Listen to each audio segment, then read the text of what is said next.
Iran से जंग ने अमेरिका को बहुत ही जोरदार धचका लगाया है। उसकी अस्करी ताकत इस वक्त बहुत ज़्यादा दबाव में है और वो अपनी मिलिट्री अलाइनमेंट चेंज कर रहा है। मशरिक़ वस्ता में वो अपना तवाज़ुन जिस तरह कायम रखना चाहता था वो अब उस तरह कायम नज़र नहीं आ रहा। वो अपने आप को समेट रहा है, मुख्तलिफ जगहों पर लेकर जा रहा है और अपनी अस्करी ताकत को किसी एक जगह रखने के बजाय बांटना शुरू कर दिया है उसने। और इसका मकसद कोई हिकमत अमली नहीं है बल्कि अपने आप को बचाना है। और इसी दौरान अमेरिका से ये खबर आ रही है, वॉल स्ट्रीट जर्नल इसको कोट कर रहा है, स्टोरी को दे रहा है और वो बता रहा है कि अमेरिका कुवैत में भी अब ये गौर कर रहा है कि वो अपनी मिलिट्री अलाइनमेंट को चेंज करे, कुवैत में जो उसकी बहुत बड़ी पैमाने पर मौजूदगी है उसको कम करे और अपनी फ़ौज की तादाद को घटाए। मेरा नाम अज़हर अली ख़ान है और आप देख रहे हैं आज की बात। अमेरिका इस वक्त बहुत ज़्यादा परेशान है। वो मुख्तलिफ एयर बेसिस पे बहुत ही गहरे घाव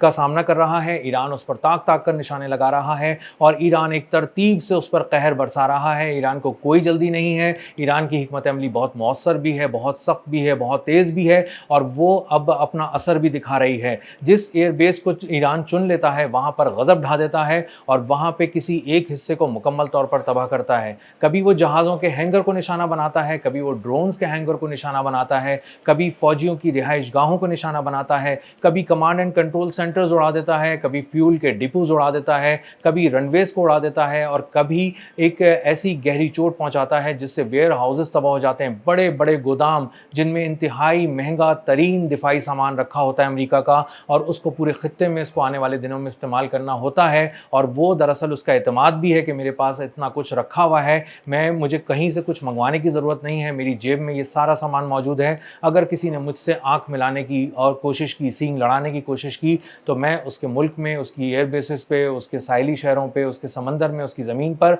उसकी फ़िज़ाओं में गज़ब ढा दूंगा और उसको मुंह तोड़ जवाब दूंगा। लेकिन ये एतमाद दरअसल ईरान ने अमेरिका से छीन लिया है और अब अमेरिका को समझ में नहीं आ रहा कि वो क्या करे और कहाँ जाए। और इसीलिए इसी दरमियान खबर आ रही है कुवैत से, जहाँ पर वो अपने ट्रूप्स की तादाद को कम करने पर गौर कर रहा है और अपनी मिलिट्री अलाइनमेंट जो उसने कुवैत के अंदर रखी हुई थी, मशरिक़ वस्ता के हिसाब से रखी हुई थी, उसको वो तब्दील करने जा रहा है। और पिछले कुछ अरसे के दौरान ऐसा क्या हो गया कि कुवैत में अमरीकी कदम उखाड़ना शुरू हो गए हैं और अब अमेरिका वहां से निकलने पर गौर कर रहा है। इस सारी सूरत हाल को समझने के लिए हमें थोड़ा पीछे जाना पड़ेगा। सन 1991 जब कुवैत और इराक की जंग हो रही थी, कुवैत ने मदद मांगी, अमेरिका मदद के लिए आया, उसने इराक की फ़ौज को कुवैत से बाहर निकाला और इसके बाद कुवैत और अमेरिका के ताल्लुकात नई सतह तक जाते देखे गए, उनमें एक नई बुलंदियों को छूने लगे, उनमें इस्तेहकाम आना शुरू हुआ। कुवैत बहुत ज़्यादा झुकने लगा अमेरिका की तरफ और वो बहुत ज़्यादा इस बात पे इन्हिसार करने लगा कि वो अमेरिका को अपने पास रखे और उसकी हिफाजत में रहे। और इसीलिए बाद में अमेरिकी एयर बेसिस बनती रहीं वहाँ पर और वहाँ पर अमेरिका अपनी मौजूदगी को बढ़ाता रहा और अपनी मौजूदगी को गैर मामूली तौर पर बढ़ाने से कुवैत को अब ये अंदाज़ा होने लगा था कि वो बहुत ज़्यादा महफूज हो चुका है, क्योंकि दुनिया की सबसे बड़ी मिलिट्री पावर को, अस्करी ताकत को वो अपने घर ले आया है। और जब वो वहाँ पर बैठा है तो उसको किसी और से डरने की, उसको और किसी से परेशान होने की कोई ज़रूरत नहीं है, वो इंतहाई महफूज है। लेकिन हालात बदलना शुरू हुए। पहले ऐसा होता था कि फ़ौजी से लड़ते थे, टैंकों से लड़ते थे, तैयारों से लड़ते थे, लेकिन आहिस्ता आहिस्ता वॉरफेयर चेंज होना शुरू हुआ और आहिस्ता आहिस्ता जंगी हिकमत अमलियाँ तब्दील होते होते इलेक्ट्रॉनिक वॉरफेयर, ड्रोन वॉरफेयर और मुख्तलिफ़ किस्म के ऐसे वॉरफेयर्स आने लग गए जिससे अंदाज़ा हुआ कि पूरा मिलिट्री का सेटअप ही चेंज हो गया है। अब किसी फ़ौजी को कहीं नहीं जाना पड़ता, एक शख्स रिमोट से बैठकर एक बड़ी स्क्रीन पर बैठ के एक ड्रोन को उड़ाता भी है और अपने हदफ पे कामयाबी से निशाना लगाकर उसको तबाह करता है हदफ को। और ये काम वो बैठे बैठे एक ऐसे कमरे में कर लेता है जहाँ पर एक आराम से एक एसी चल रहा होता है और वो बहुत ही सुकून से बैठ के उसको नेविगेट करता है और वहाँ पर पहुँचाकर अपने हदफ को तबाह करता है। जब ये सारे चैलेंजेस दरपेश हुए अमेरिका को, तो अमेरिका को समझ में आया कि ये तो अब एक नए किस्म की वॉरफेयर में हम आ गए हैं और तमाम मुल्क ही इस तरह की वॉरफेयर को इस्तेमाल कर रहे हैं। इलेक्ट्रॉनिक वॉरफेयर के ज़रिए, ड्रोन वॉरफेयर के ज़रिए हमले करने शुरू किए।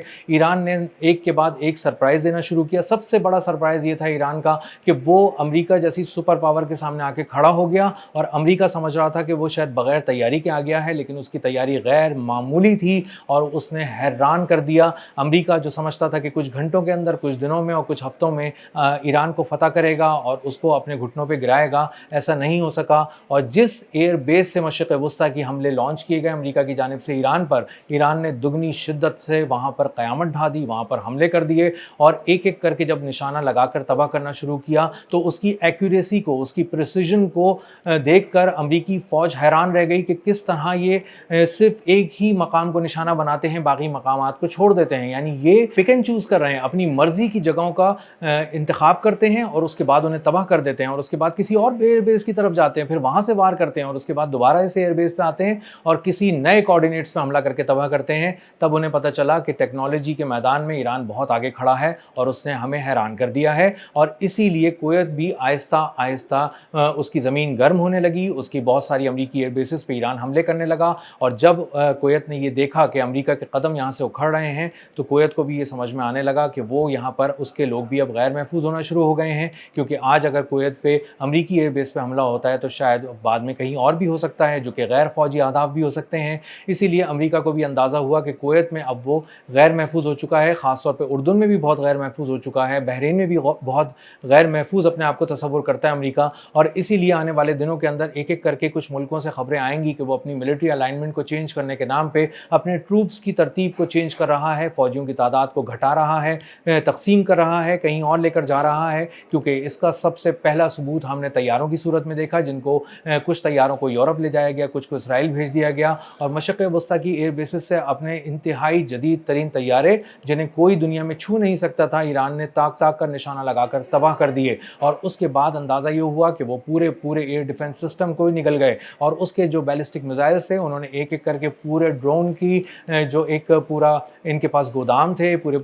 ایک طرح کے ڈپو تھے, وہ پورے خالی کر دیے. اور اب ڈرون کو فضاؤں میں نشانہ نہیں بنایا جاتا بلکہ کھڑے کھڑے ہینگر میں تباہ کر لیا جاتا ہے, دبوچ لیا جاتا ہے. تو امریکہ اس وقت بہت غیر محفوظ ہو چکا ہے. اردن میں بھی آوازیں اٹھ رہی ہیں کہ اب بہت سارے جو وہاں پہ سینکڑوں لوگ ہیں جو ان کے ڈگنیٹریز ہیں, ان کی جو بڑی شخصیات ہیں, اہم شخصیات ہیں, ان میں مختلف شعبہ زندگی سے تعلق رکھنے والے نمایاں افراد ہیں, انہوں نے ایک خط لکھا ہے اپنی حکومت کو جارڈن کی اور کہا ہے کہ امریکہ سے کہیں کہ وہ خدا را ہماری بیسز خالی کر دیں, چلے جائیں, کیونکہ ان کی وجہ سے ہم غیر محفوظ ہو گئے ہیں. ہم ایک ایسی خطے کی جنگ میں چلے گئے ہیں جو ہم نے شروع ہی نہیں کی, جس میں ہم شامل ہونا چاہتے ہی نہیں تھے, جو ہماری خواہش کے یکسر خلاف ہے. اور اگر امریکہ مسلسل اس جنگ میں رہا تو اس کو یہاں پر جواب ملتا رہے گا, ہماری زمین گرم اور غیر محفوظ رہے گی اور اس کا خمیازہ معیشت کی صورت میں, سماجی پہلوؤں کی صورت میں اور دیگر عسکری پہلوؤں کی صورت میں ہمیں بھگتنا پڑتا رہے گا. اسی لیے اب ایک ایک کر کے آنے والے دنوں میں یہ اس بات کا امکان بہت زیادہ بڑھ گیا ہے کہ امریکی حکام یہ سوچیں کہ انہیں کہاں پہ کتنا رہنا ہے, کتنے فوجی رکھنے ہیں, اپنی ملٹری الائنمنٹ کیا رکھنی ہے, فوجی طاقت کا توازن کس طرف زیادہ رکھنا ہے. اور اسی لیے بہت ساری چیزیں یورپ کی طرف جا رہی ہیں, بہت سارے جو دفاعی سامان ہے وہ اسرائیل کی طرف بھیجا جا رہا ہے. تو ایران بہت زیادہ اپنے ایک وسیع تر مقاصد میں کامیاب ہو رہا ہے. جو دعوے وہ 5 مہینے پہلے کر رہا تھا کہ ہم مشرق وسطیٰ سے امریکہ کے قدم اکھاڑ دیں گے, اور لوگ اس کے ان دعووں پہ مسکرا رہے تھے اور کہہ رہے تھے کہ دیکھو یہ اس کا سائز دیکھو اس ملک کا اور اس کی باتیں سنو, تو اب وہ سارے لوگ بہت زیادہ پریشان ہیں اور وہ اپنی آنکھوں سے ان سارے دعووں کو سچ ہوتا دیکھ رہے ہیں. امریکہ پریشان ہے, ایران بہت تیزی سے پیش قدمی کر رہا ہے, امریکہ کی مختلف مشرق وسطیٰ کی ایئر بیسز سے اس کے قدم اکھڑ رہے ہیں اور اس کی ملٹری الائنمنٹ پورے خطے میں تبدیل ہو رہی ہے. اب تک کے لیے اتنا ہی, ملتے ہیں اگلے ولاگ میں کسی نئی خبر, نئے تجزیے اور نئے زاویے کے ساتھ. اللہ حافظ.